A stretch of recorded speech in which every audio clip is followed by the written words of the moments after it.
अरे देवों में देव महादेव हैं, देवों में देव महादेव हैं, कृपा संसार बनाने वाले, बिगाड़ने वाले, संहार करने वाले, मुक्ति साधन देने वाले, शमशान घाट रहने वाले, सिंध में चढ़ दबाने वाले।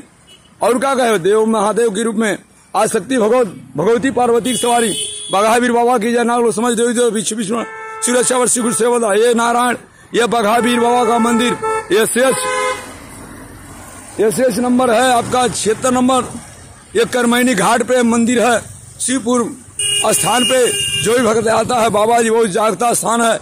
एक बार आप लोग दर्शन आके करें। श्री चंचल जी महाराज चुनरिया वाले बाबा 108 गोरखपुर चंचल बघावीर बाबा का स्थान, माई के कृपा से श्री 108 से प्रमोद काली महाराज चंचल जी परमेश्वर का नैया पाल छतपुरा जनपद गुराज उत्तर प्रदेश पधारे हैं। बाबा जी की सेवा करते नाच का वीडियो बना करके जा रहे हैं। जो भी भक्त यहाँ आएगा बाबा उनकी सभी मनोकामना पूरे 1 2 3 4 5 7 8 9 10 12 15 16 19 20 1 2 3 4 5 7 8 देखिए बाबा जी प्रसाद हम खाते हैं और खा के बाबा का अब जाओ बेटा जहाँ रहो कंचन चलो, नाम का जयकार कर दो।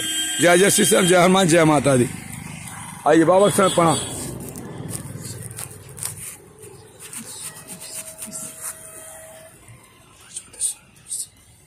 चलते बाबा जी। एक बार जरूर आइए, करमैनी घाट देख ले, नक्शा देख लीजिए। यहाँ करमैनी इधर कंपियरगंज से आएंगे, शिवपुर बाजार से पहले बाबा जी का स्थान पड़ता है। इधर जाएंगे आप, गोरखपुर से आएंगे तो करमैनी से इस साइड पड़ेगा, आपके दाएं साइड में। उधर से आएंगे करमैनी घाट होकर आएंगे तो बाएं साइड पड़ेगा। जरूर एक बार दर्शन कीजिए आप लोग। जय माता दी, जय जय श्री, जय हनुमान, जय माँ जगदम्बा। ये लोग की कृपा पूरे चौरा प्रसाद बेटा, जय माता दी।